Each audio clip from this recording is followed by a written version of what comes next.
a 7-footer, and God forbid, like a 6'11" foot, he gives us trouble and bounces in the first round of tournament, things are going to change quick around here.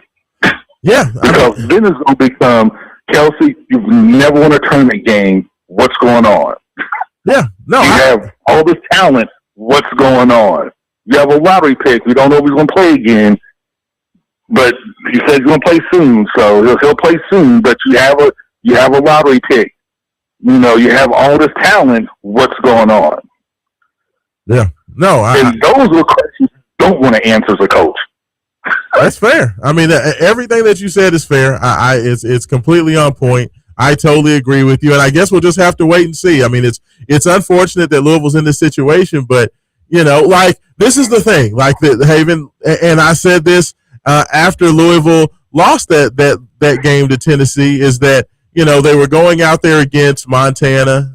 They were playing against the Grizzlies before ACC play got started with going out to Cal and Stanford. It was like, you know, Javon Hadley can play against Cal. He can play against Montana. He can play against Stanford because they don't necessarily have the big physical interior line that's going to be able to exploit Louisville in that way. So it's almost like a false sense of security that like he can go out there, he can put up really good numbers and can look, you know, extremely strong, but it's because it's matchup based. You know what I mean? So it's kind of like fool's gold because you can go out there and look good in those games, but you know that other shoe is waiting to drop right down the road. You know what I mean? Like, so it doesn't really. Yeah, you know what's coming. You know, and what makes it worse than that, you don't want to build a reputation for yourself. Yeah, that you can beat good schools, the bad schools.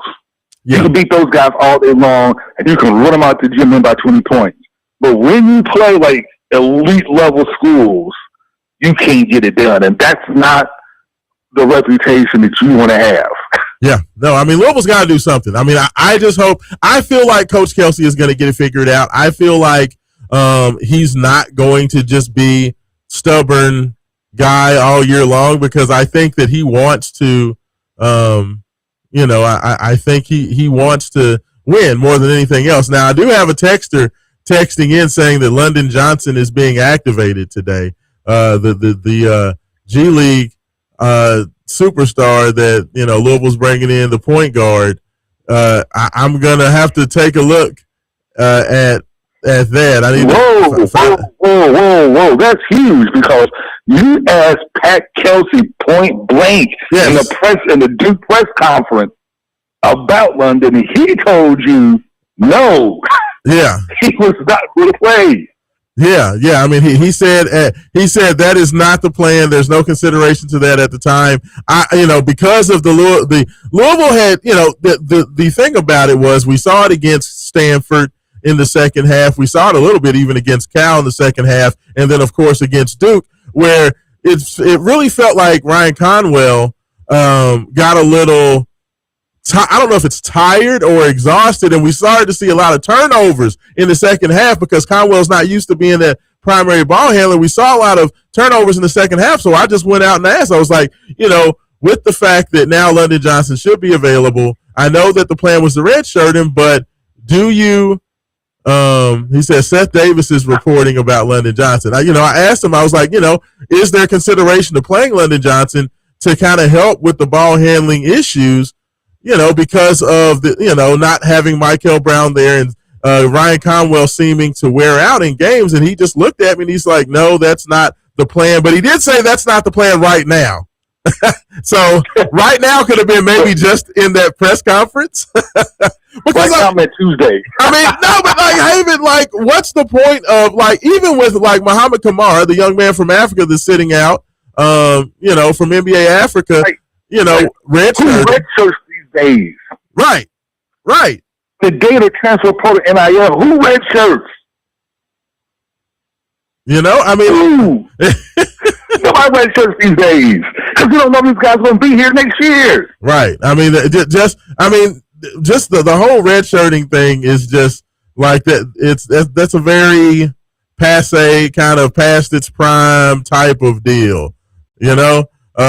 Yeah, let's see. It said 29 minutes ago, Seth Davis, who's breaking. Hoops HQ has learned that Louisville has activated former G League guard London Johnson for the remainder of the season. He will be available to play today versus Boston College.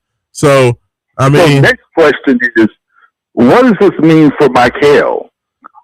Well, I mean, because there's all sorts of rumors out there about him playing, and we know Coach has said emphatically that he will play soon. His back injury is almost done with his back injury and doing everything else. He's going to play soon, but those other rumors about him maybe not still persistently, like, what do you think? I mean, I think that Michael's going to come back. I do think he's going to come back. I think that the back spasms are a real thing. And I think that, while London Johnson is available, I don't think that London Johnson's activation has anything to do with Michael, because I'm going to be honest with you. I think that Louisville could utilize London Johnson even with a healthy Michael. And the reason I say that is because, the hope coming into the year was that the combination of Adrian Woolley and Kobe Rogers would be good enough to be able to handle kind of the reserve spot for Louisville. But I just don't think that necessarily is going to work. So with that, because those guys just aren't natural point guards. They're both more scoring guards. You know what I mean? Like Kobe's a defensive specialist that really doesn't create for others that well. And Adrian Woolley's more of a true wing.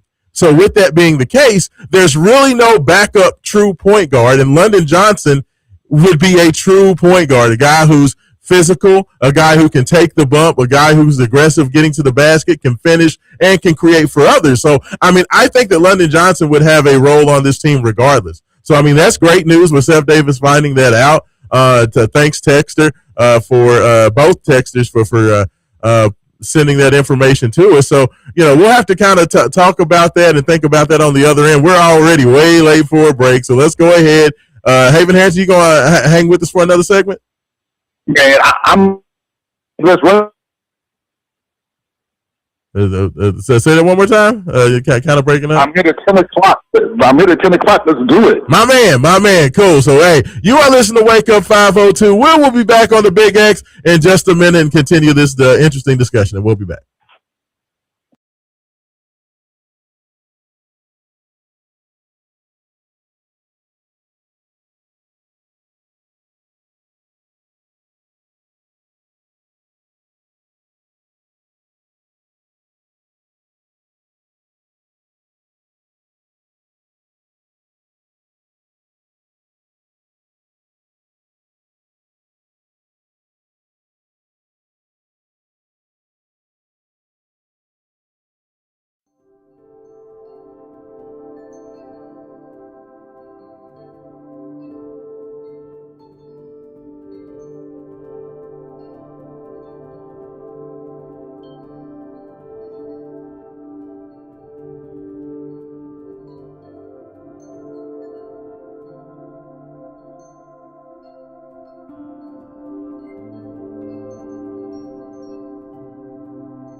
Welcome back in. Second segment of the show, Big X Sports Radio, Wake Up 502. Joining you as always on a beautiful Saturday morning, Raashaan Myers being joined now in studio. We got intern Dre in the studio. Dre, what's happening? Oh, hold on. So let's try another mic. Try that one more time, Dre. Pretty good. There he goes. That's what I'm talking about. You doing all right this morning? Yeah, it's been pretty good. Good. I'm very interested. I know you got some hot takes for me about this NFL playoffs. Hopefully, you got a little something on these college football playoffs as well. I need some Dre hot takes this morning. Haven Harrington, you still on the line with us? I'm still here. That's what I'm talking about. So we did have before we went to the break, we did have the big news breaking that London Johnson, the former G League Ignite guard that Louisville brought in at mid-semester, will now be activated. This is via Seth Davis at Hoops HQ. It looks like he's going to be activated, and moving forward the rest of the season, he will be available. Coming on the heels. Now, Haven, I don't want to just take credit for the fact that London Johnson is now playing, but I do feel that my question ignited Pat Kelsey into doing this. What do you think about that? I agree with you, man. You asked the question, was like, you know what? That's a good idea. Yeah, I didn't even think about that. So I'll go ahead and take credit. So if Louisville turns it around and once they make the Final Four, everybody can give me those props. So Dre, you heard it here first. Like you have to tell all your friends that Raashaan, the host of the show that you're a part of, it was all him. So Pat Kelsey, I want my Final Four ring. That's all I'm gonna say. But no, I mean, Haven, I think this is huge news. Like, I really do. Like, I know I talked about what I felt, London could bring to this team. Like, do you agree with that? Like, are you on the camp that you feel like London Johnson playing means something about Michael Brown, or do you think this is just being done individual? Or do you think there is an issue with Michael right now? Or the fact that he may be trying to hide himself, from draft guys that may look at what he's doing and be trying to help maybe save his draft stock? I think it's all the above. I think this has something to do with Michael not playing, because you can tell when he gets asked questions about if Michael's playing or not, how angry he gets or frustrated he gets that Michael is in the lineup. And you saw what Duke did to Conley, right? You saw how they double-teamed him. They pushed him out. They made him handle the ball. They made him try to dribble on him, and he just couldn't do it. He felt supremely uncomfortable, and you could tell, like, that's not the game that he wants to play. And it was obvious that Louisville needed another, like, true ball handler, a guy that can get there, they can create his own shots, they can create shots for others, and it was a threat to take it to the basket and score. And now you have that again. And to have a backup just in case something, when Michael does come back, because we all know how back injuries are, right? Like, you have a bad back, I have a bad back. We know how you feel great for a couple of weeks, for a couple of months, then all of a sudden you bend down to tie your shoe and you're out for a month and you're just in agony, right? Yeah. So this is a great insurance policy in case something like that happens again. Now, like I said before, I'm kind of surprised Michael didn't play against Duke. The guy who's trying status, you would think that you want some of these marquee games to play against, to show people what you can do against the best competition. Now, about a couple more weeks, I have a chance to play Duke again in Cameron Indoor Stadium. So yeah, that's the end of this month. I believe the 23rd. So you still have time to show people what you can do, but the time is getting limited. Yeah. Oh, yeah. It's getting short real quick, and we've seen him slide a little bit in draft boards. We've seen guys like Kingston Flemings and Darius Acuff, so a couple of the other top freshman point guards, as well as that young man Okori out there at Stanford, who put up 28 against Louisville in that upset win. We're seeing some of these other guys start to get some credit, and I think that, Michael and his people see that, and they want to go out there and prove that that there's a reason why he was so highly thought of, and some people think that he might be the first point guard taken and is a top 5 pick. So I think that there's a lot of motivation. And I think, if anything, I think that London Johnson being out there, especially if London can come out and give Louisville some quality time on the court, that's going to motivate him to get back. Now, we got to do a quick housekeeping thing real quick. Dre, intern James is at the door. Can you let him in? He said he just rang the door, but I appreciate it. Thank you. Look, see, you know what? We got the best interns and assistants in the business. I'm telling you. You know what? I cannot wait to hear Dre's breakdown of the college football playoffs. I know. Dre is a football phenom at 13, and I can't wait to hear him talk about like what's going on and what's going to happen Monday in the national championship game. I know. You know what? And we're going to get to that like as soon as Dre comes back and gets in the building, because I know you said you're going to be running out at 10, right? You're going to at the top of the hour. You got to roll. Yeah, I'm about 10, and I'm gonna let Jerry take over at 10. Yeah, and then Leanne's coming in at 10:30. Yeah, and man, it was like she was at the game. She was at the Fiesta Bowl. Yeah, so she can give you exactly what that felt like. Absolutely, no. So I definitely want to hear from Leanne. I cannot wait. But before we get you out of here, I definitely want to talk a little bit about this college football playoff. And Dre, we were talking about you while you were gone. But I want to hear your thoughts. So of course we had the 2 college football playoff games. We had Indiana put the beat down on Oregon last night. I watched that game. It was terrible. It was the pick 6 to begin the game. I was like, okay, I know how this is gonna go. Then they scored. I'm like, okay, this might be a good game. And then they just like dropped the ball, like really dropped the ball each time. It's crazy. It was crazy. Like Indiana being this good is disturbing. I don't know why it's so disturbing to me, but like there's just something about them being able to flip the script and just beat down everybody. Like that happened. Miami was gonna lose, and then they're gonna say, "Well, we're gonna move conferences, and then move to like the Big Ten, and then they're gonna keep on losing each year." And that's be crazy. Hey, no, but look, like this is the thing. I feel like Louisville is in a win-win situation with having Indiana and Miami both in the championship game. Regardless of who wins, I feel like that's good for U of L. And the reason I say that is if Miami wins, then Louisville can say, you know what? Miami man won the championship, but we beat that tail down there at Miami. So we'll have that. We can hang over everybody's head forever. It's like we beat up the national champions at their own crib. Like nobody else can say that. So I think we get bragging rights there.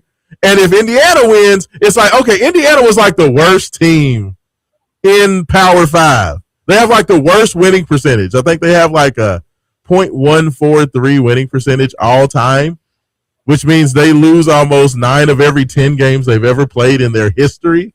So if that team wins, then it's like, okay, well, if Indiana can win, then Louisville can surely win. Definitely. They can win. They ducked us. They ducked us 2 years in a row. And they ducked us. Yes, they were supposed to play Louisville this year, and they bought out of the contract. So we can be like, we can play with Indiana was scared of us, and we beat Miami. So you know what? Louisville's like the honorary national champion. Hang the banner. Yeah, absolutely. So that's the way I look at it. But but let me ask you, Dre. Do you think there is any chance that Miami can be? Because Indiana's blowing out everybody. Do you think Miami has any chance against Indiana next week? No, Carson Beck has thrown under like 120 yards each playoff game. Yeah. So he did have that good, like, spectacular run that Mil Moss could do against Boston College at one time. Yes. It was kind of like sprinting almost. He looked like he was jogging to the pylon, but it was like, I don't know. The defense is good, but we can see we saw how we saw Mendoza diced up all the defenses. Yeah, he diced. Like, he is such a good player. I just don't know if anyone can stop him almost. Yeah. Hey, check this out, y'all. If this is a real stat, okay? In the 2 college football playoff games, Fernando Mendoza, the quarterback for Indiana, has more touchdowns than he has incompletions through 2 games. It's unbelievable. And it's not checkdowns either. No, he's throwing the ball down the field as a Las Vegas / Oakland / Los Angeles Raiders fan, okay, the Raiders have the number 1 pick in the NFL draft. And I can hear it in my head. I can hear it in my head. Yeah. Like, I was like, you know what? Take him. I'm saying take him. Like, Fernando Mendoza's that man. Or do you think it was just the coaches and he's just going to be a bust in the NFL? I mean, he could be, but I mean, I'm getting Joe Burrow vibes from him. Like, that's who he reminds me of. Like, everyone on the LSU team in 2019 was all like, I know, top Jamar Chase, yes, Justin Jefferson, all of them. Like, but on the Miami team, it's all just traditional. Run down your throat. You can't stop us. Oh yeah, Miami's playing true bully ball. That's all Miami's doing. Throw all your stuff at me, you cannot stop us. We're gonna throw the ball on screens, bubbles, occasionally go routes, but no one can catch that. Even though like throws it to like the back pylon sometimes, but it's fine. Intern James is in here as well. James, you think Miami got any shot against Indiana?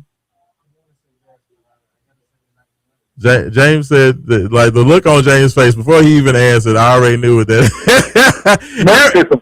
defense wins championships, and Miami's defense is real. That's true. That pass rush is real. No, defense don't games. Count out the U. They're fully balling their way to the national championship game. I mean, think about this way: they haven't even needed really Carson Beck, except for that last game when he drive against Ole Miss. Other than that, they haven't really needed Carson Beck. They really just run your throws for Fletcher, throw it up to Malachi Tony, and let him do something amazing every now and then, and just run it down your throat, and then play stifling defense. I agree with you, and that's the one thing I will say about this matchup. And like I said, I learned this several years ago when the New York Giants won, a couple of Super Bowls there when Eli Manning was still there, was that the Giants were never the best team. Like, you had the Patriots that were a better team. You've had some other teams in the NFC that probably should have been better than the Giants. But the one thing the Giants had was a dominant defensive line. And when you have a dominant defensive line, you can wreck shop on anything that the other team wants to do. And that's the one thing that Miami has. The Panthers. You saw the Panthers and the Broncos, right, with Peyton Manning. Peyton Manning had a new arm. He can throw for 35 yards. Yeah. But they had a defense and the best running game. Trent Dilfer, the Baltimore Ravens, was horrible quarterback. Yeah. A horrible quarterback. But you had a defense and a good running game. That's all Miami had. They have a defense. They got Ruben Bain. They got Mesidor. In college football. Yeah, I mean, and you got Malachi Tony, and you have a physical running game. I mean, and that's been their recipe for success. So all I'm gonna say is this: Dre and James, Miami. If Miami can continue to play their game, this is definitely going to be a line of scrimmage game. And if Miami's offensive and defensive lines can show up, it can be a game. It can be a game. Even though Indiana's been impressive, it's just, I mean, Miami got dogs. They got dogs. But the problem Miami's too prone to playing sloppy. Oh, yeah. Like they should have blown out Ole Miss, but they dropped 4 interceptions. I know. Yeah. And they're like 100 million penalty yards. Well, that was the crazy thing. Way too sloppy. But they were just so dominant, they still won. Yeah, Miami had a B-. Dominated Ole Miss. Yeah, I mean, they played probably a B-, C+ game against Ole Miss, and they still won, which is crazy. Like you said, dropped 4 easy interceptions. Had just some odd, they kind of quit running the ball to start the second half and kind of allowed Ole Miss to get back into it, even though Ole Miss wasn't scoring touchdowns. They were only scoring field goals. Miami kind of lost their mojo there, at halftime. But even with all of that, they still won. They are making the ACC look so much better. I'm going to tell you this right now. If we come into next year and there's like 9 SEC teams in the top 10, Haven Harrington, I'm going to lose my mind. Now there will be. I will say this. So, like you had Clemson, you had Florida State all upset because they won't get enough money. They want to join the big team. They want to join the SEC because they're not getting any money. They're not making as money as those other teams are, blah, blah, blah. And so the ACC bent over backwards for these guys and say, you know what, you can keep all of your playoff money if you make it to the playoffs. You can keep, based on television revenue, we'll change our distribution model. So basically you guys keep all the money and all you guys should be happy. Clemson still sucks. Florida State still sucks. Miami is walking away with $20 million for the championship run. That is insane. $20 million is what Miami is making on this run, and they don't have to share it at all with anybody. You know what, though? And this is one thing that I think that one of those unintended consequences of this. Do you think, Haven, that I know Notre Dame is Notre Dame, and, that they are just this, we're going to be independent forever. But with this new sharing setup, one of the big draws for Notre Dame is when they get into the college football playoff, they get to keep all that money. The fact that they could still keep all that money in the ACC if they did join as a member, do you think that could change their opinions on that at all? Especially with the fact they were left out this year? Never. But if you was Notre Dame, why would you change? You have a sweetheart deal with the playoff committee that says if you're ranked in the top 10, you're automatically in. I mean, ranked in the top 12, you're automatically in. Regardless of what happens, you're in. Yeah. I mean, they have the sweetheart of the sweetheart deal. Like, they whine and everything else. You should have been in, not Miami. You should have been in, not Miami. ACC, why are you talking about us? We're friends. And then it's like, but don't forget, we signed this deal that next year we're in regardless. That's fair. That's fair. No. Notre Dame. All right. I mean, I just wondered, just with them being left out this year and the fact that, them not being in the conference hurt them. I just wonder if at some point are the Golden Domers going to have to relook and reevaluate their situation. I just think that, no, as long as these guys get sweetheart deals by the playoff committee, they're not going to have to change anything. But the playoff committee, everybody was upset and all this other stuff, and I was upset too because to me, the team that should have been left out was Alabama. Yeah. The way they ended the season, they had no right being in the playoff, and it showed. Yeah. No, I am right there with you. There was a lot of frauds. There was a lot of spots that were taken that should not have been taken. But Haven Harrington, we're going to go ahead. We're going to get to the break. Thank you so much for calling in. When we get back on the other side, of course, Jay Hass is going to be checking in. We're going to be checking in on your text as well. 502-414-1450. That is the Game Day Men's Health text line. 502-384-1450. That is the Call Your Law Office hotline. You can give us a call there as well. You are listening to Wake Up 502. Raashaan Myers, Haven Harrington, intern Dre, intern Jay, cast the thousands, and we'll be back on the Big X.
anticipating that now he will play. The great thing about this, fellas, is that London has more than 1 year of eligibility. The NCAA actually granted London with 2 years of eligibility. So he's only considered a junior. So he can play this year and still have a whole nother year next year as well.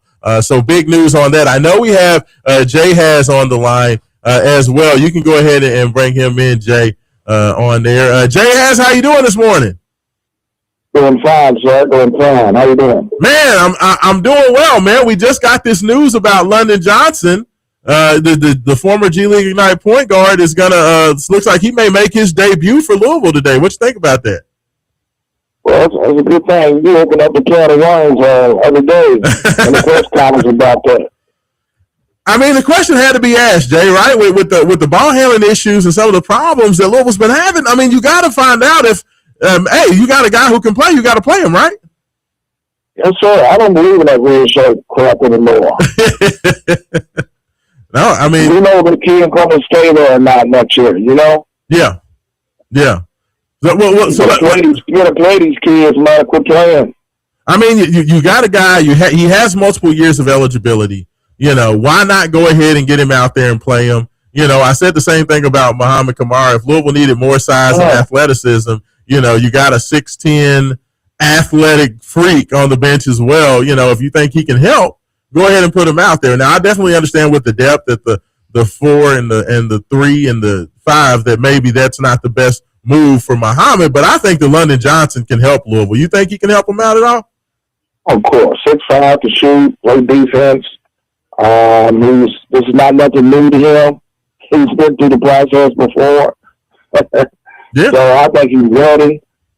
Tremendous athletic. That 6'5", 6'6" kid. Can jump out of the gym. Great penetration. Just getting to the glass. I mean, he do all sorts of things, man, to help this program. Actually, he can help a little, actually. Yeah, no, I'm right there with you, Jay. So what did you think about the game against Duke on Tuesday, man? Like, Louisville had the lead at halftime. They had the 9-point lead. Duke kind of played bully ball in the second half. Are you worried about what Louisville can do moving forward, or you just think it was more about the fact that Michael wasn't there and Kelsey's still trying to figure some things out? What do you think? I don't know, man. Just the continuity, the chemistry, it needs to be redeveloped. Kelsey would go back into the film room and get with the coaches and say, hey, there's something we need to do quick and fast. Regardless if you have Michael or not. I remember the movie called 300. And sometimes, man, you got to dig a little deeper and get an opportunity, man, to win. But once Kelsey better get it together. If you don't get it together, you know what's going to happen. Going to be another transfer out out his door.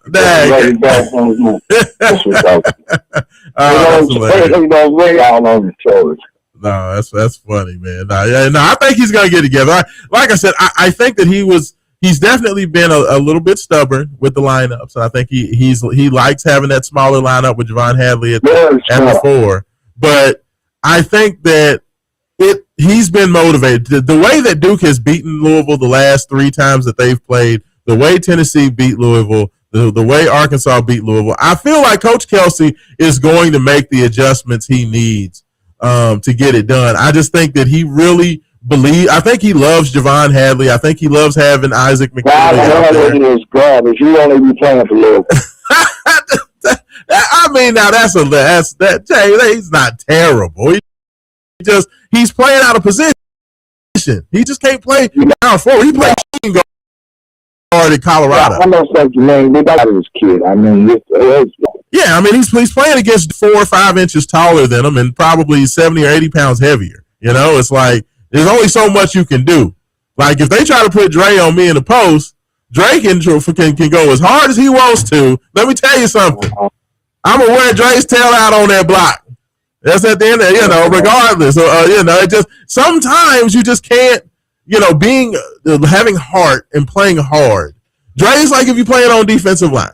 Okay, if you play it on the defensive line and you got an offensive lineman that outweighs you by 80 pounds, 90 pounds, if he gets his hands on you, it's over. You can use all the speed and quickness you can, right? But like if a guy's just bigger than you, it just There's nothing you can do, really. Yeah, I mean, that's what I'm saying. You know, and that's why I look at it with Hadley. Like, Hadley's like 6'4", 6'5". Yeah, she think 6'5". Yeah, going against big 6'10". Well, you know me, I'm not gonna make a excuse for this kid, you know, for Hadley. I'm just gonna tell you how I feel, what I think about this kid. Yes, sir. But I'm here to tell you, if Kelsey don't get this continuity together, they'll beat by some times today. Oh yeah. You ain't never seen them. Well, this is the first time they play on CW. Yeah. Really, I heard see cartoons and and Leave It to Beaver and everything on CW. That's hilarious. So, yes, because we got number 23 Virginia coming up next week. So, yeah, I mean, they'll win today, but you got a really good Virginia team coming in next week. So they need to get some reps. London Johnson needs to get in there, start learning how to play with Conwell and with Woolley and all these guys. I love the fact that he's there. But, yeah, I think ultimately today is practice for what's going to happen next Tuesday. What else you got for us this morning, Jay? Well, there's a lot going on in the next couple of months, man. This is probably one of the best times of the year for Waco 502 and myself, and for the Kentucky Derby just around the corner, and I feel so good, man. They got the birthday celebration. I'm coming up next month, and Jay has birthday, man. I'm just so excited, man. Then he got the award coming up February the 1st. Martin Luther King Sports Awards coming up, and man, I'm just excited, man. I just count my blessings, man. It's always better to be seen to be viewed. There you go. Jay has it's 2026, brother. It's a whole new year. I got people already asked me about the Jay Has birthday bash. I'm very excited for you getting that award February 1st. So it's going to be a good year, brother. I appreciate you calling us this morning. All right, Doc. As always, the guy to Wake Up 502 Sports Show, Raashaan Haven. Have a great day, guys. Yes, Raashaan, you ain't got too much longer. You got less than an hour left, man. You got to head up to the Young Center. Oh, yeah, absolutely. I'm going to be headed down there, and hopefully we're going to get to see some London Johnson action, so then I can go in and ask Kelsey about that. Hopefully he don't get mad at me. Appreciate it, Jay. There you go. One of the best to ever do it. Jay has joined us this morning. Appreciate him. Now, James, I believe we have some text into the Game Day Men's Health text line. What we got going on in there today? Sir, we got a couple in here. First off, it says, I agree with Haven. There's no reason to redshirt anyone except if they're injured and can't play. Yeah, I mean, like literally, redshirting is very much, that's like old school. Like when, you didn't football only. Yes. Yeah. Like, in football, I can understand redshirting because physically the demands of the game, guys got to get in the gym. They got to get bigger. They got to be stronger. Basketball, it's not really the thing, With NIL these days, they can go to some other team, the D2, get more money than ACC and Louisville's gonna give them anyway. So yeah, I mean, hey, I say play because you can always leave. Like James, what do you think about that? Do you think there's any value in that red shirt, and especially for basketball at this point? I don't really hear about it in basketball as much as I do football. Not really. I just don't see it. I don't understand it really. I agree. Because especially with and like you said, Dre, with the age of transfer portal, guys can leave every year. So the fact that Muhammad Kamara is not playing, do you really think that Muhammad Kamara is going to stay at Louisville for 5 years? If he doesn't play next year, I don't think he's going to come back to Louisville. That's what I'm saying. So at that point, if he's not going to be here for 5 years, why are you redshirting him? Unless there's an injury. At least see what he can do. I guess, I don't know, that one in NJ TV. Oh, yeah. They blew him up it was 50 to 17. Yeah, exactly. Play him against NJIT. Let's see what I don't get it. I understood. I understand football. I understand, if you have an offensive lineman that comes in undersized, maybe he's 265, 270, you need to get him up to 290, 300. I can understand that in football. Yeah. But basketball, I don't get the whole red shirt thing. But the great thing is, London Johnson's going to play today. I don't know if that means anything for Mo Kamara. It seems like they're pretty set at that spot. I think that they need to get, honestly, more minutes for Kenai Roos more than anything. Kenai is the one dude on the team that is like an athletic demon. And he's still growing too, because last year he was 6'9". This year he's 6'10". Yeah, he's 6'10", almost 6'11". He's, he was almost looking James Scott, who's 6'11". He was almost looking James Scott in the eye last year. you know, and now he's almost as big as Ali Khalifa. Ali Khalifa's listed as 7 foot tall this year by U of L. So, I mean, Kanai's got athleticism. He's got size. He's not necessarily shooting the ball well, but I don't even want him to shoot the ball. I'm going to be like this. Look, brother, like, pump fake, you can get to the rim on 2 steps from the 3-point line. So ball fake, jab step, go. And go to the free throw line. And go to the free throw line. Exactly. You're big. Make the free throw. Yeah, and he's a good free throw shooter. That's the thing. Kanai's a good free throw shooter. So, I mean, I think that this is going to really help Louisville. I'm excited about it. I was already excited to get back in the gym just to see what adjustments Coach Kelsey is going to make. But with London being there, hopefully Kanai's going to play more. Ali Khalifa had a great game, and I'm tired of people everybody talk about Ali because Ali ain't athletic. They always talk he can't jump, he can't jump. Yeah, he cannot jump. You know, but I'm like, hey, but he's a great passer.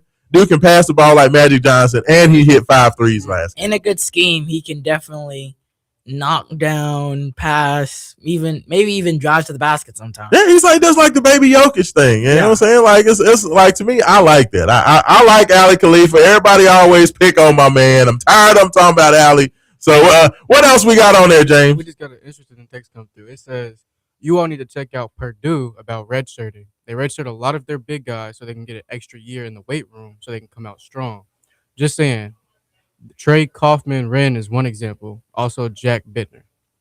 Yeah, no, I know that's definitely true. I know that there's a big 7'2", 7'3" guy that Purdue has. I can't think of the kid's name. I think they pay him more money to stay though too. There's definitely Big Ten, the Big Ten team. There's definitely pros to redshirting. I mean, you get to see what they can do while they're not really playing in real competition. Yeah, but it's not really a true test of skill if they're not in an in-game situation, because that's when people really show what they can do. Like, you can do whatever you want in practice all the time. There's practice warriors, but yeah, definitely. Yeah, well, and I think that especially in Muhammad Kamar's case, because he's coming from NBA Africa, a lot of the times, I can't remember the big guy that Kenny Payne brought in a couple of years ago. I can't remember his name, but he was a guy who came over from Africa, had a lot of athleticism, but kind of was raw as a player, couldn't really dribble, was kind of wild, trying to set screens, offensive fouls. You know what I mean? Like, a dude like that, I can see giving him time. Yeah. You know? So, I think that there is value to it in some cases, but it's just very rare. If you're like an American-born player that's been hooping your whole life, just let them, just get them out there. See what they can do. Absolutely. Like, I can understand Purdue, especially when they have those big, skinny 7-footers. I think Zach Edey, when he first got there, I think he redshirted because he was skinny. Zach Edey was like 7'4", but dude was like 185 pounds, something crazy. He was like super tall, but like super skinny. And of course, now Edie's like 280 pounds. Yeah. So, that red shirt worked. That's what I mean. There are times when it definitely works. So, do we got anything else on the text line, James? We do. And I have a question about red shirt. Oh, yeah. Is there a new thing? Isn't there a new thing? Like, you can play up into a certain amount of games? So, in football, that is a wonderful question. And this is one thing I wish they would adopt in basketball, because as it stands right now in college athletics, if you're a football player, you can play up to 4 games and retain your red shirt. You can play in 25, 20, it's either 20%, 25% of your games. Yeah. No, you can play 3 games. Excuse me. You can play up to 20% of your games, so you can play 3 games and retain your red shirt, and you still keep it for next year. College basketball, that doesn't exist. In college basketball, if you play 1 game, you burn your whole year, which I think that's kind of silly. Like, to me, you should be able to play in at least 6 games, because you got 32 games in the regular season in college basketball. So the fact that you can play in 3 of 12 college football games, but you can't play in a single basketball game, that don't make no sense. So I feel like you should be able to play 6 games and retain your red shirt. That's not been adopted by college basketball, but that's a good question, Jay. All right, we got more text coming through. Hey, fellas, hats off to Indiana. I live and work on the sunny side and have listened to Sour Grape IU folks for years. I'm not a fan at all, but their dominating run has been something to see. I hope the game with Miami is a good one, but won't be surprised if it's a version of last night's result. They make no mistakes. Take a bow, Hoosiers, and go Cards. Hey, you know what? There's been a lot of people, and I know you all don't really know much about the Indiana-Louisville rivalry just because it's not really been a thing for the last several years. Like, they've played here and there in basketball, but that's been pretty much it. I know they played a couple of years ago in football. But, like, there's a lot of people like Louisville fans. Like I understand Kentucky fans. Like Kentucky and Indiana have like a legit. They hate each other. Like they just don't like each other. Kind of like Louisville and Memphis fans. And like, Cincinnati. Yeah, the same thing with Cincinnati. Like we just don't like Cincinnati. We don't like them. We don't like their city. We talk about them. We talk about their team. But we never play. Yeah, exactly. Even though we never play. Like that's kind of the Kentucky Indiana thing. But with me, Louisville and Indiana don't really have an issue with each other. But there's been a lot of Louisville fans hating on Indiana. Like I think it's cool that they're making this run. You can tell them that but they lose like every single year. It's like the first like 12, 10 win season like in like 25 years. So. It's crazy. Yeah, it's they crazy. They haven't been good. They've been terrible forever. Someone said the redshirt rule is 4 games. Yeah, oh yeah, is it 4 games? Okay, yeah. I know it's 3 or 4 games in football, but yes, none for basketball. So bull. Someone said now we deflect into the championship because we're gonna play a G League player. Hey, I'm gonna tell you what. Like, I think that this young man is very good. I know a lot of the G League guys that have been playing so far. Like, I know there's a G League guy with Baylor, and then there's a G League guy with BYU as well that are playing this year. And Santa Clara also has a G League guy. I've been keeping up with the G League guys just to see how they've been playing. The Baylor kid didn't really do much. Like, maybe. I know in football there was like this guy that didn't go into college. He went straight to the NFL. Yeah. But he's like 32 years old and went back to college to play for Arkansas. I saw that. And he tore his ACL. I saw that. He got drafted, never played in the NFL, and now he's going back to Arkansas. I saw that tight end, I think. Yeah, it's very weird. It's a very weird time in college athletics where you can have guys that are like kind of pro, but still have college. It's very weird. I feel like you have to at least play at least 2 years in college for both.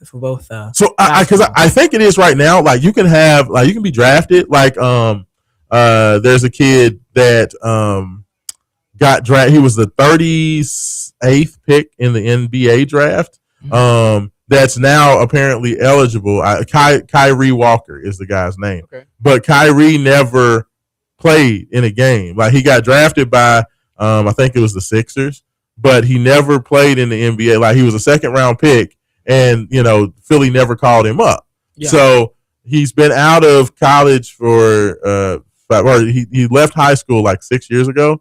So. But he's never played. I'm like, I don't care. Like, if you've never played, if you've earned an NBA paycheck, like if you played in an NBA game, yes, you can't go back and play college. Same with NFL. If you play in an NFL game, you can't go back and play college football. You know what I mean? But if you never played college sports and you get drafted, but you never play, I think I'm fine with it. Like, did y'all have a problem with that? No, I mean, if like you said, if you play if you play a professional game, I don't feel like you should be able to go back. But if you never have, I mean, I just don't see why not.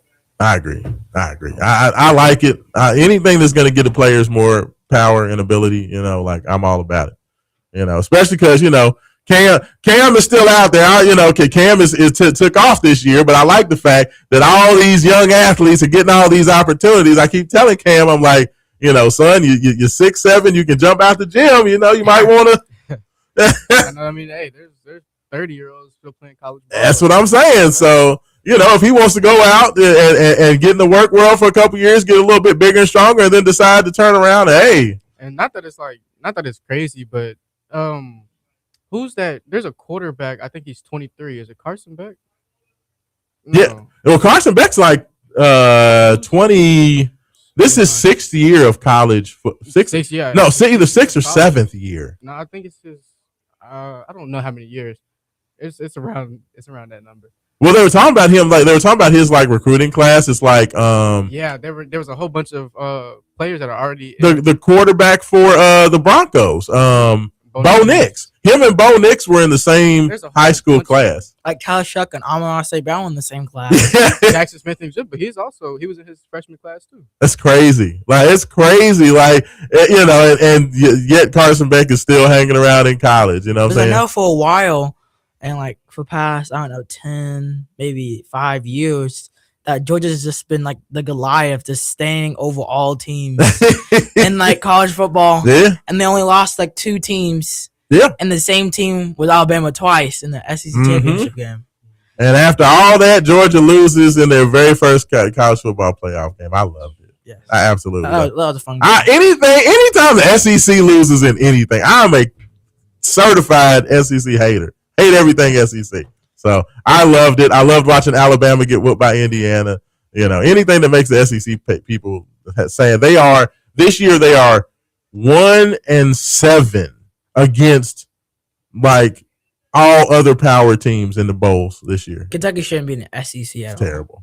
Kentucky's terrible. Yeah. They even worse. Will Stein, that's their new coach, the offensive coordinator from Oregon, the former Louisville quarterback. Yeah. He's now the coach at Kentucky. So the Kentucky people were talking smack because Oregon made this run. They're like, look, our coach is in the Final Four. Yeah, right. That right there. That one right there, Dre. Tell them again. That's what I'm talking about. They don't lose. Do we got any more texts in there, Dre? I mean, James? Last one. Yes. It says, Pat Kelsey needs to go. We should have got Dusty May.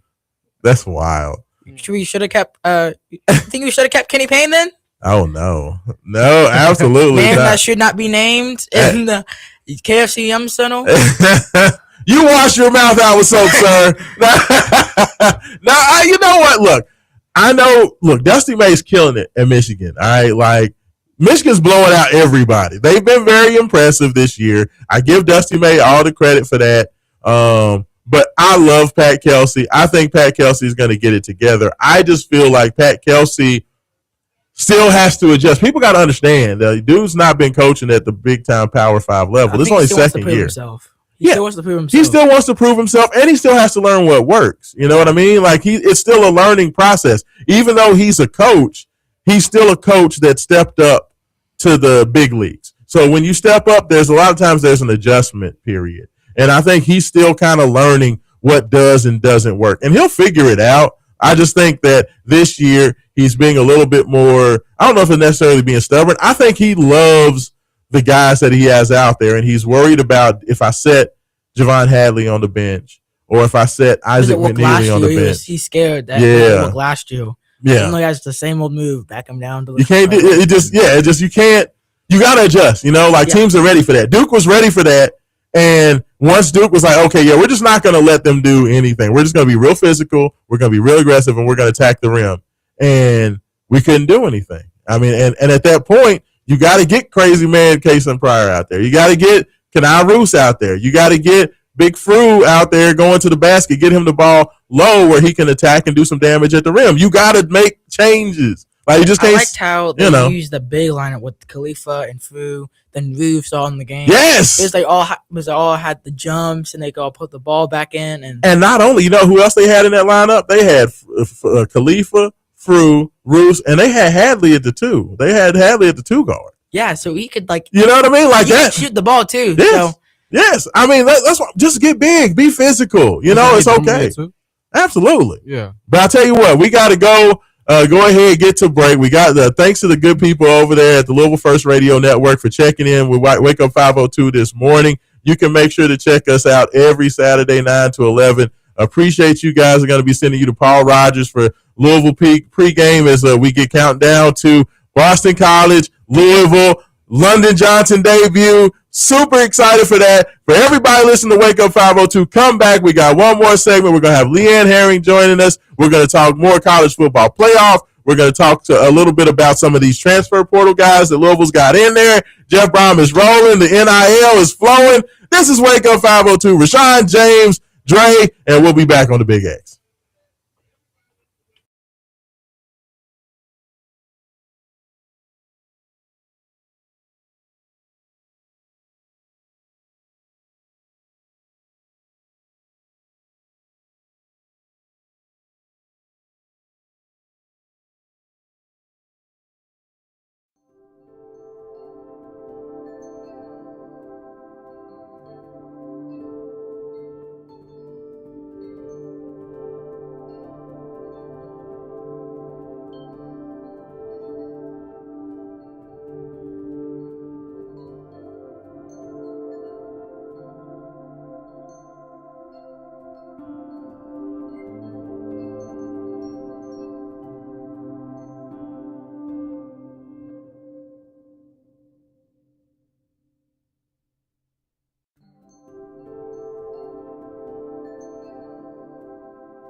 502, Raashaan, James, Dre, everybody joining. Thanks so much to Haven Harrington calling in earlier. We had Jay Has on as well. Appreciate everybody checking us out this morning. Just trying to make you all's morning, as you get ready for this game today, a little bit more entertaining. And I do got to remind everybody, make sure you go check out our good friends at the Feet First store in Jeffersonville, Indiana. Feet First is helping Kentuckiana move better and feel better every day. If you are dealing with plantar fasciitis, knee pain, back pain, or you spend all day on your feet at work, they have you covered. Their personally fitted orthotic system is designed to improve balance, alignment, and overall comfort. Athletes can see better stability and performance, and everyday workers get the relief they need to keep going strong. I actually have my orthotics in like right now, and they are absolutely amazing. Make sure you go out there, schedule your appointment by calling 812-725-0208 or visiting feetfirststore.com to book online. You can find the Feet First store in Jeffersonville, Indiana, 2781 Jefferson Center Way, and they will take care of you. Holler at my man Chris Cannon. Chris is a great dude. He's super as passionate as I am about Louisville athletics. That man is passionate about feet. I've never seen anybody get excited talking about feet the way Chris is excited talking about feet. But go out there, make sure you tell him Wake Up 502 and Raashaan sent you, and he will get you all the way together. Do we have a Leanne on the line there, James? No, not yet. No Leanne as of yet. That's all right. We're going to keep it rolling. Me and Dre were in here talking about some of these transfer portal additions. And Louisville, Dre, is doing work in the transfer portal. Like there was a whole lot of talk and a whole lot of conversation about Jeff Brom, when they were looking at, is Jeff Brom going to go to Michigan? Is Jeff Brom going to take the Penn State job? There was a lot of conversation about that. And there was a lot of conversation about NIL.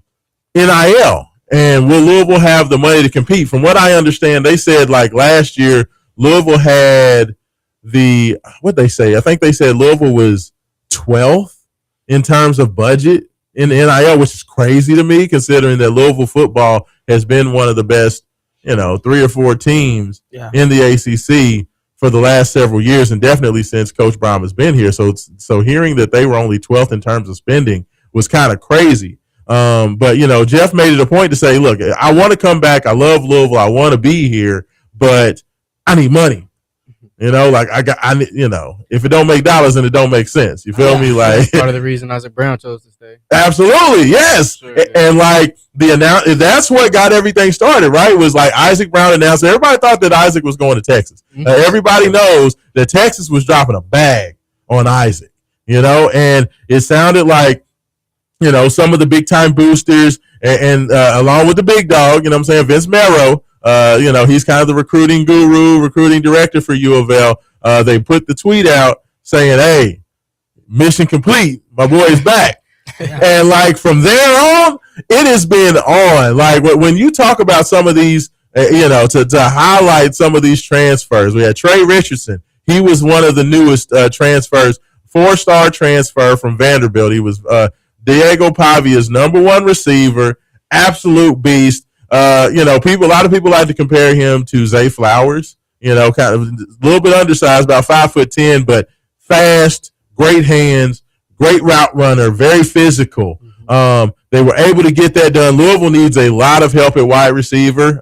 They have positions in general. Yeah. I think they had, I think quarterback and wide receiver, they lost pretty much everybody. Like Louisville had just Briggs Cherry, who is going to be playing in the Navy All-American game today, by the way, on NBC. If you want to check him out later on, I'm going to have to put that on record because I'll be at the Yum Center. I think that starts at noon. Yes. But they didn't have any quarterbacks. They were able to get that done with Lincoln Kindholtz, the transfer from Ohio State. Didn't we get a quarterback? Yeah, Lincoln Kindholtz. We brought in Lincoln, but I think that they're probably going to have to bring in somebody else because right now they only have 2 quarterbacks on roster. Okay. Yeah. So I would think that they're going to. I think they're going to get the guy from JMU. Okay. I think. Alonzo Barnett. Yeah. I would love to see that. Like Alonzo Barnett's not like they're going to need to bring in a couple of guys. I mean, it's kind of like Ole Miss. Yeah. Like Trinidad Chambliss, the guy who, ends up playing in the Final Four, for Ole Miss. He was the backup at Ole Miss. They just needed somebody else to fill in. So they bring in Trinidad, who was a D2 champion. They didn't even Ole Miss didn't even expect for this guy to play, but their starter gets hurt, and then Trinidad comes in, looks like Superman. Hey, you just need one shot. That's it. That's it. So I think that Louisville's going to definitely bring in at least one more, probably two more quarterbacks from the transfer portal. But everybody seems to love Lincoln Kindholz. I'm kind of on the fence just because he's never played. He was 3 years at Ohio State and really never played. And to me, and y'all can tell me your opinion on this, and I would like you all's opinions because y'all are football guys. And to me, if a quarterback has not played in 3 years at a school, is he really that good? So I think last year before Sand was going to start, they had like this position battle. Yes, and people were talking about Sand's going to lose, and because it looked like he was going to win. Yeah. But then somehow I guess they gave him the number one spot. Yeah. But when he did get in, he showed like a lot of promise, I thought. Yeah, I mean, and that's what I keep hearing is that Kindholz is competitive. He's a very athletic guy. He has a lot of heart. He's a dog. He's aggressive. But I mean, like what James, what do you think? Like, I feel like I know I'm kind of rough on Kindholz, but like to me, I'm like, dude, if you ain't really played, like you didn't play at all as a freshman. He didn't play really. He was third string as a sophomore, and this year he got beat out by Julian Sayin for the starting spot. So I mean, can he really be that good? I mean, Julian Sayin. I mean, you can't really. Julian Sayin's a good quarterback. Yeah, I mean, he was a Heisman Trophy candidate. Yes, but it was. I mean, just because Lincoln Kindholz, what's it? Yeah, Kindholz. Kindholz, yeah. I feel like he's a solid quarterback. His career stats are good. He's 21 for 36 on his career through 2025. He has 250 passing yards and one passing touchdown. To not really in 0 interceptions, to not play that much, to not have the experience that he has. Sure, it's not a lot of room to mess up, but he's used the room he has and he's done good with it. I saw a stat line. I can't remember what it was, but it was a stat line when it said that we were bringing him in, and it was impressive. It was a pretty impressive stat line. So I feel like once he gets in the system and he can adapt to it and just get a feel for the game, I feel like he'll be able to do well. But Ohio State does have a good wide receiver room, so we could just be throwing up. That's fair. I mean, yeah, you got Jeremiah Smith.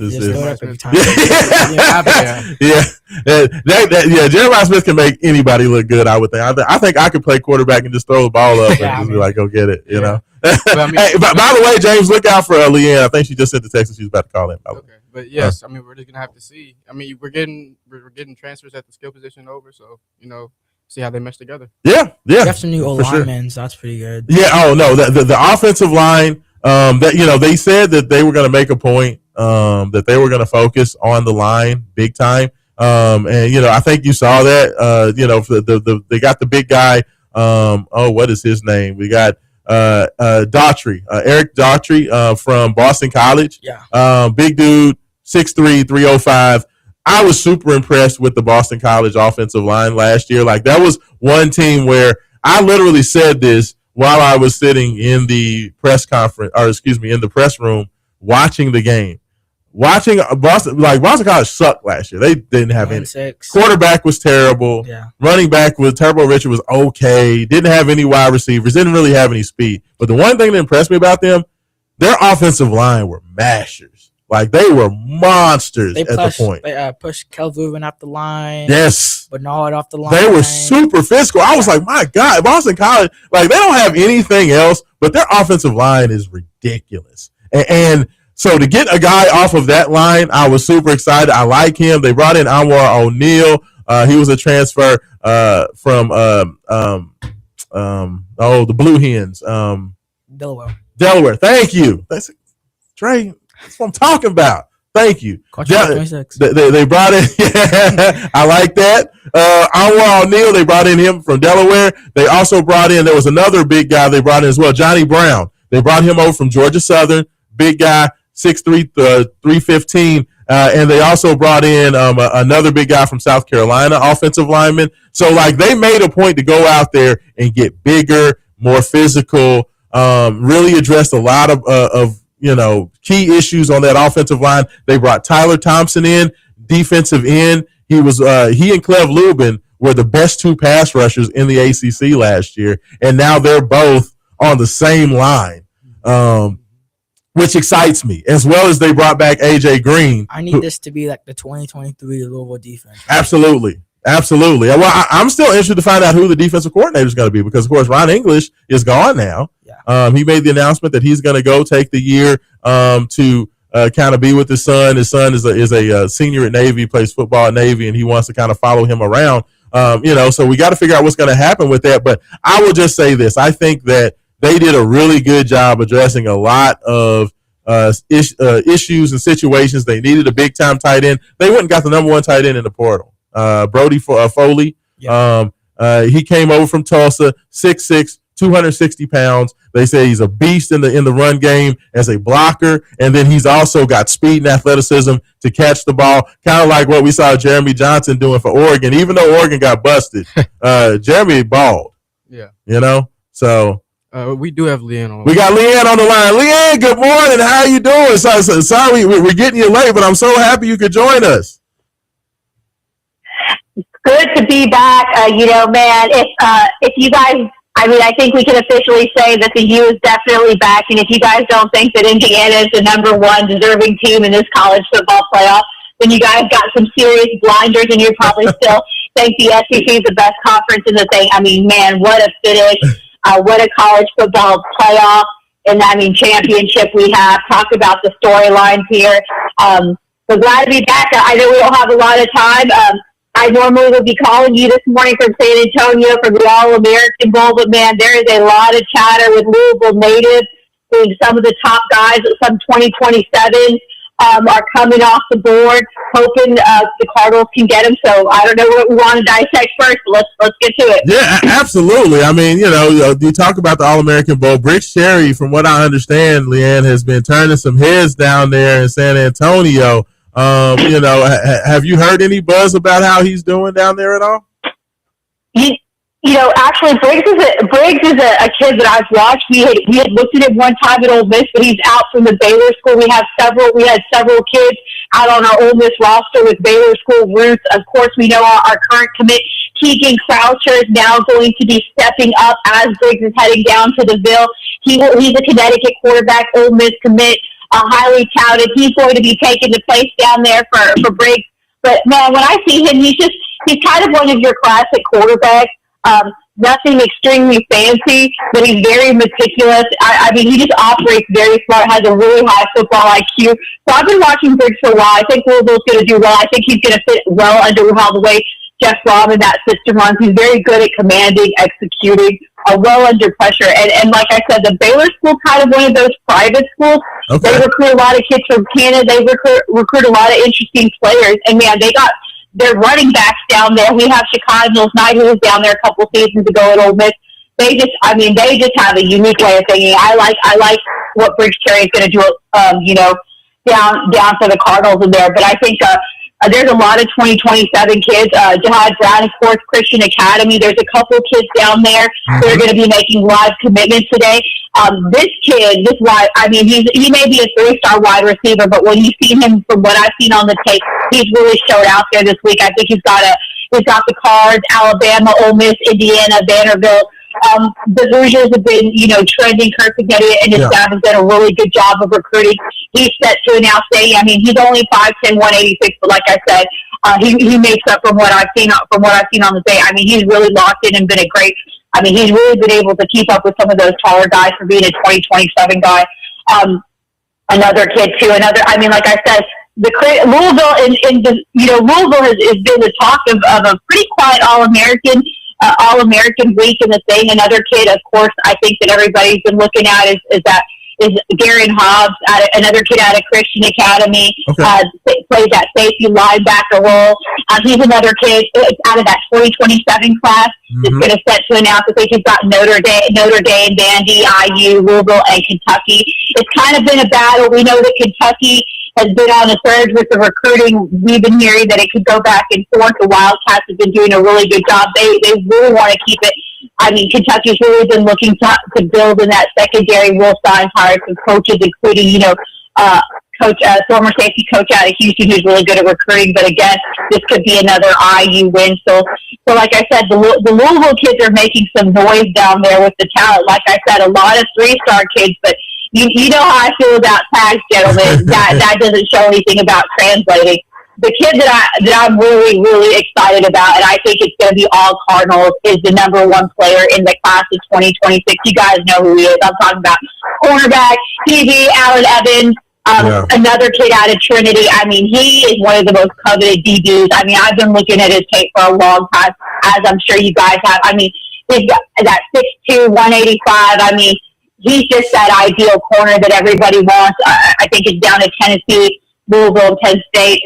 There were some others, Alabama in the mix and everything, but I really think that this is going to be the guy that's going to be putting the L's up today at the All-American Bowl. And this would be a huge win for Jeff Brom in that secondary. I mean, he's just talented. He's sticky in coverage. I mean, just watching his film, I had the guys watch what he's been doing out there, but I mean, just the size and his frame alone. So I like. From all those 3 and from all those in-state kids, I think that the number 1 player in Kentucky is going to be headed down not too far from home, just around the corner, and I think he stays home. So that's what I like. But they're setting to announce again all 2027 guys. That's a new thing that these All-American Bowls are doing. Remember, it used to just be a senior thing, but now they're starting to let juniors play for bowl season. But that's kind of my take. I'm home in Houston today. Stick with the flu, so I didn't want to. I'm not there today. Unfortunately, okay. I think it's the first one I've missed in like 6 seasons. But yeah, those are who I like. But Louisville kids, the Trinity kids, the Christian Academy kids for this 2027 class, they're going to be ones to watch. Louisville's making a lot of buzz on that national scene. But these are the guys from the area that have the Cardinals on their radar, of course, guys. And then, like I said, a lot of programs looking at, I think last night was the surge, obviously, for Indiana leading the way, Kirk Cignetti. But yeah, I really think that the number 1 player in that class of 2027 will be throwing L's up later today as he announces at the All-American Bowl of St. Antonio. Hey, that's super exciting. I love to hear it. Hopefully the big dog can keep snatching up that talent. Vince Marrow doing his thing. And plus, Leanne, we need to keep Kirk Cignetti up out of the backyard. The man's coming into Louisville. He's doing too much now, Leanne. Like, I'm okay with Indiana having success, but he need to leave these Louisville boys alone.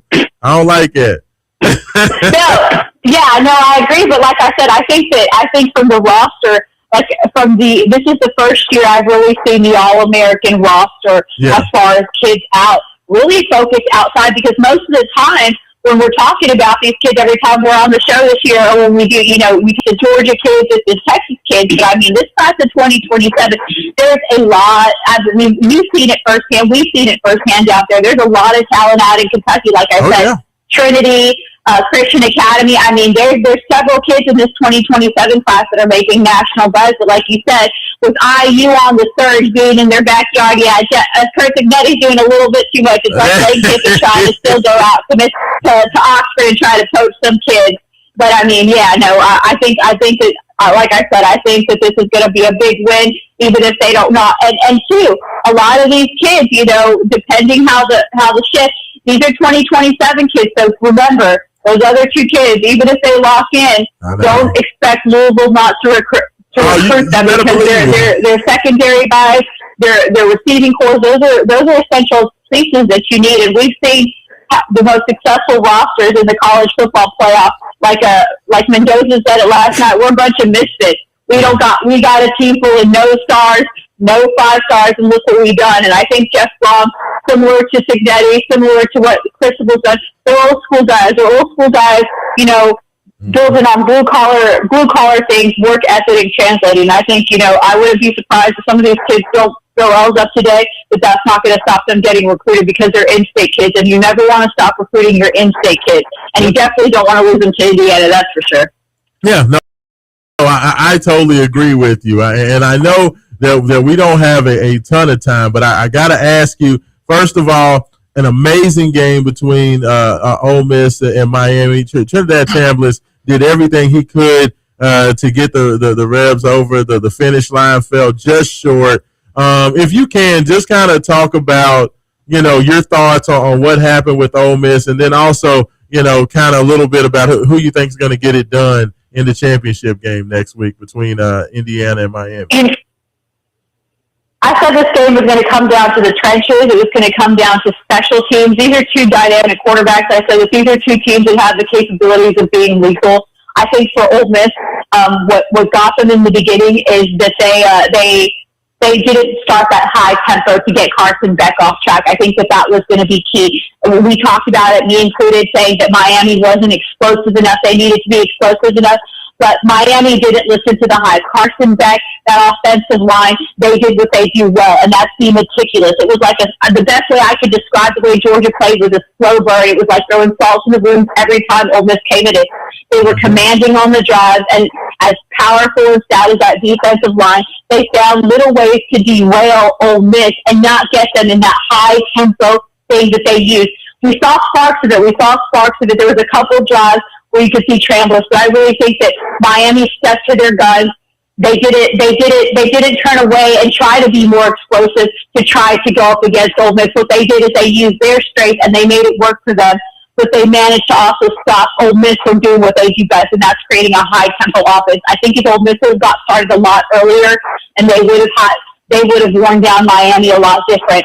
But credit to that offensive line at Miami for giving Carson Beck enough protection up front to be able to not have to be explosive. And I think that was key. I think if Miami had tried to go too much over the top, it would have resulted in Carson Beck getting derailed, getting out of his comfort zone. But kudos to Miami. I really just think it was just one in the trenches. I think that's what it was. But Carson Beck stuck to his guns. Miami stuck to their game plan, did what they know best, used their strengths, and never allowed Ole Miss to get into a high tempo offense where there would have been susceptible to getting turnovers and those things that have hurt Miami in some of those big games, even the ones that they won. Yeah, no, I'm right there with you. Now let me ask you, because I agree with you. I think Miami did a lot of bully ball stuff. I think they leaned on their offensive lines. They leaned on the physicality of their defensive line.